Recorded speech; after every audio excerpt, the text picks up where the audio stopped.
ಮೂರೇ ಮೊಟ್ಟೆನ ಹಾಕಿಬಿಟ್ಟು ಮೊಟ್ಟೆ ಮಸಾಲಾನ ಹೇಗೆ ಮಾಡೋದು ಅಂತ ಸಿಂಪಲ್ಲಾಗಿ ಹೇಳ್ತೀನಿ. ಬನ್ನಿ ಹಾಗಾದರೆ ಈ ಒಂದು ಸೂಪರಾಗಿರೋ ಮೊಟ್ಟೆ ಮಸಾಲ ಹೇಗೆ ಮಾಡೋದು ನೋಡೋಣ. ಫಸ್ಟು 3 ಮೊಟ್ಟೆ ತೊಗೊಂಡಿದ್ದೀನಿ. ಇದನ್ನು ನೀರಲ್ಲಿ ಹಾಕಿ ಚೆನ್ನಾಗಿ ಕೊತ ಕೊತ ಅಂತ ಬೇಯಿಸ್ತೀನಿ. ನೋಡಿ ಈ ರೀತಿಯಾಗಿ ಬೆಂದಿದೆ. ಇದನ್ನು ಸ್ವಲ್ಪ ತಣ್ಣೀರಲ್ಲಿ ಹಾಕಿ ನಾನು ಇಡ್ತೀನಿ. ನಂತರ ಮಸಾಲೆಗೆ ಒಂದು ಮಿಕ್ಸಿ ಜಾರ್ಗೆ 2 ಟೊಮೆಟೊನ ಹಾಕ್ಕೊಂಡಿದ್ದೀನಿ. ನಂತರ ಸ್ವಲ್ಪ ಗೋಡಂಬಿನ ಮುರಿದ್ಬಿಟ್ಟು ಹಾಕ್ಕೊಂಡಿದ್ದೀನಿ. ಗೋಡಂಬಿ ಹಾಕ್ಕೊಂಡ್ರೆ ಟೇಸ್ಟ್ ತುಂಬ ಚೆನ್ನಾಗಿ ಬರುತ್ತೆ. ಇಲ್ಲಾಂದರೆ ಕೊಬ್ಬರಿನ ಹಾಕ್ಕೋಬೋದು ನೀವು. ನಂತರ ಹಸಿಮೆಣ್ಸಿನ್ಕಾಯಿ ಖಾರಕ್ಕೆ ಎಷ್ಟು ಬೇಕೋ ಅಷ್ಟು ಹಾಕ್ಬಿಟ್ಟು ನೀರೇನು ಹಾಕೋದು ಬೇಡ. ಹೀಗೆ ಇದನ್ನು ಪೇಸ್ಟ್ ಮಾಡ್ಕೊಳ್ಳಿ, ಟೊಮೆಟೊ ಪೇಸ್ಟು. ನೋಡಿ ಇವಾಗ ತಣ್ಣೀರಲ್ಲಿ ಹಾಕಿಟ್ಟಿದ್ನಲ್ಲ, ಇದು ಕೂಡ ಚೆನ್ನಾಗಿ ಈಗ ಸಿಪ್ಪೆ ಕೂಡ ತೆಗಿಯೋಕ್ಕೆ ಬರ್ತಾಯಿದೆ. ಇದನ್ನು ತೆಗೆದುಬಿಟ್ಟು ನೋಡಿ ಮೊಟ್ಟೆಗೆ ನಾವಿಲ್ಲಿ ಕತ್ತರಿಗಳನ್ನು ಹಾಕಬೇಕಂದ್ರೆ ಈ ರೀತಿಯಾಗಿ ಗೆರೆಗಳನ್ನು ಹಾಕ್ಕೋಬೇಕು. ಮಸಾಲೆ ತುಂಬ ಚೆನ್ನಾಗಿ ಒಳಗಡೆ ಹೋಗುತ್ತೆ. ನೋಡಿ ಈ ರೀತಿಯಾಗಿ ನಾವು ಮೀನುಗಳಿಗೆಲ್ಲ ಯಾವ ರೀತಿಯಾಗಿ ಕತ್ತರಿ ಹಾಕ್ತೀವೋ ಅದೇ ರೀತಿಯಾಗಿ ಈ ರೀತಿಯಾಗಿ ನಾವು ಇಲ್ಲಿ ಗೆರೆನ ಹಾಕ್ಕೊಳ್ತಿದ್ದೀನಿ. 3 ಮೊಟ್ಟೆಗೂ ಈ ರೀತಿಯಾಗಿ ನಾನು ಹಾಕ್ಕೊಂಡಿದ್ದೀನಿ ಗೆರೆಗಳು. ನಂತರ ಒಂದು ಪ್ಯಾನ್ ಬಿಸಿ ಮಾಡ್ಕೊಂಡಿದ್ದೀನಿ. ಪ್ಯಾನಿಗೆ ಸ್ವಲ್ಪ ಎಣ್ಣೆನ ಹಾಕಿಬಿಟ್ಟು ಖಾರದ ಪುಡಿ ಮತ್ತು ಸ್ವಲ್ಪ ಅರಿಶಿನ ಪುಡಿನ ಹಾಕಿಬಿಟ್ಟು ಗ್ಯಾಸ್ನ ಆಫ್ ಮಾಡ್ಕೊಳ್ತೀನಿ.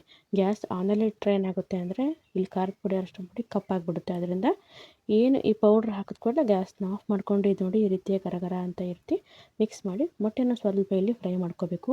ಈ ಮಸಾಲೆ ಚೆನ್ನಾಗಿ ಹಿಡ್ಕೊಂಡ್ಬಿಟ್ರೆ ಮೊಟ್ಟೆ ಕೂಡ ತುಂಬ ಚೆನ್ನಾಗಿ ಟೇಸ್ಟಿಯಾಗಿರುತ್ತೆ. ನೋಡಿ ಗ್ಯಾಸ್ ಆಫ್ ಮಾಡಿರೋದ್ರಿಂದ ಇಲ್ಲಿ ಖಾರದ ಪುಡಿ ಮತ್ತು ಅರಿಶಿನ ಪುಡಿ ಕಪ್ಪಾಗಿಲ್ಲ. ನೋಡಿ ಯಾವ ರೀತಿ ಇದೆ ಅದೇ ರೀತಿಯಾಗಿ ಕಾಣ್ತಾ ಇದೆ.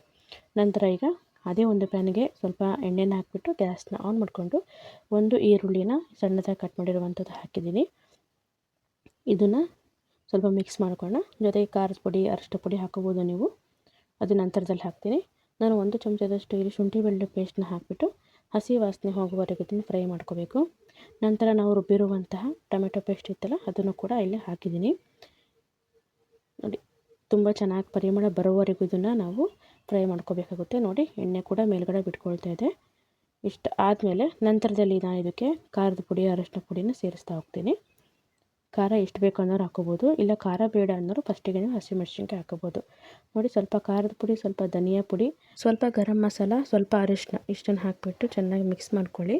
ಎಣ್ಣೆ ಬಿಟ್ಕೊಳ್ಳೋಕ್ಕೆ ಸ್ಟಾರ್ಟ್ ಆದಮೇಲೆ ಇದಕ್ಕೆ ಸ್ವಲ್ಪ ನೀರನ್ನು ನೀವು ಮಿಕ್ಸ್ ಮಾಡ್ಕೊಳ್ಳಿ. ಜೊತೆಗೆ ಸ್ವಲ್ಪ ಉಪ್ಪನ್ನು ಕೂಡ ಹಾಕ್ತಾಯಿದ್ದೀನಿ. ಎಷ್ಟು ಬೇಕೋ ಅಷ್ಟು ಉಪ್ಪನ್ನು ಹಾಕ್ತೀನಿ. ಅಂದರೆ ರುಚಿಗೆ ತಕ್ಕಷ್ಟು ಉಪ್ಪು. ಮುಚ್ಚಳ ಮುಚ್ಚಿ ಚೆನ್ನಾಗಿ ಎಣ್ಣೆ ಬಿಟ್ಕೊಳ್ಳೋವರೆಗೂ ಫ್ರೈ ಮಾಡ್ಕೊಳ್ತೀನಿ. ನೋಡಿ ಒಂದು 5 ನಿಮಿಷ ಫ್ರೈ ಆದಮೇಲೆ ಈ ರೀತಿಯಾಗಿ ಎಣ್ಣೆ ಕೂಡ ಬಿಟ್ಕೊಳ್ತಾ ಇದೆ. ಇವಾಗ ಇದಕ್ಕೆ ನೀರನ್ನು ಮಿಕ್ಸ್ ಮಾಡಿಬಿಟ್ಟು ಕುದಿ ಬರೋಕ್ಕೆ ಸ್ಟಾರ್ಟ್ ಆದಮೇಲೆ ಬೇಯಿಸಿರುವಂಥ ಮೊಟ್ಟೆ ಇತ್ತಲ್ಲ ಅದನ್ನು ಹಾಕ್ತಾಯಿದ್ದೀನಿ. ಸಿಂಪಲ್, ತುಂಬ ಈಸಿಯಾಗಿ ಮಾಡುವಂಥದ್ದು, ನೀವು ಕೂಡ ಮಾಡ್ಕೋಬೋದು. ನೋಡಿ ಕುದಿ ಬರೋಕ್ಕೆ ಸ್ಟಾರ್ಟ್ ಆಗಿದೆ. ಇವಾಗ ಬೇಯಿಸಿರುವಂಥ ಮೊಟ್ಟೆನ ಹಾಕಿಬಿಟ್ಟು ಮತ್ತೆ ಚೆನ್ನಾಗಿ ಕುದಿಸ್ಬಿಟ್ರೆ ಸಿಂಪಲ್ಲಾಗಿರುವಂಥ ಮೊಟ್ಟೆ ಮಸಾಲ ರೆಡಿ. ಮೇಲಿಂದ ಬೇಕಾದರೆ ಕೊತ್ತಂಬರಿ ಸೊಪ್ಪನ್ನು ಹಾಕ್ಕೋಬೋದು. ನೋಡಿ ಈ ರೀತಿ ನೀವು ಕೂಡ ಮಾಡ್ಕೋಬೋದು. ನೋಡಿ ಚೆನ್ನಾಗಿ ಕುದಿ ಬಂದಿದೆ. ಈಗ ಸಿಂಪಲ್ಲಾದ ಮೊಟ್ಟೆ ಮಸಾಲ ರೆಡಿ. ಹಾಗೂ ಯಾರೆಲ್ಲ ನಮ್ಮ ಚಾನಲ್ ನೋಡ್ತಿದ್ದಾರೆ ದಯವಿಟ್ಟು ಸಬ್ಸ್ಕ್ರೈಬ್ ಮಾಡ್ಕೊಂಡು ಲೈಕ್ ಮತ್ತು ಶೇರ್ ಮಾಡಿ. ತುಂಬ ವಿಡಿಯೋಗಳನ್ನು ಹಾಕಿದ್ದೀನಿ, ಸಪೋರ್ಟ್ ಕೂಡ ತುಂಬ ಚೆನ್ನಾಗಿ ಮಾಡ್ತಾಯಿದ್ದೀರಾ. ಹೀಗೆ ನಿಮ್ಮ ಸಪೋರ್ಟ್ ಇರಲಿ ಅಂತ ಆಶಿಸುತ್ತಾ ವಿಡಿಯೋ ನೋಡಿದ ಎಲ್ಲರಿಗೂ ತುಂಬ ಹೃದಯ ಧನ್ಯವಾದಗಳು. Thank you, bye.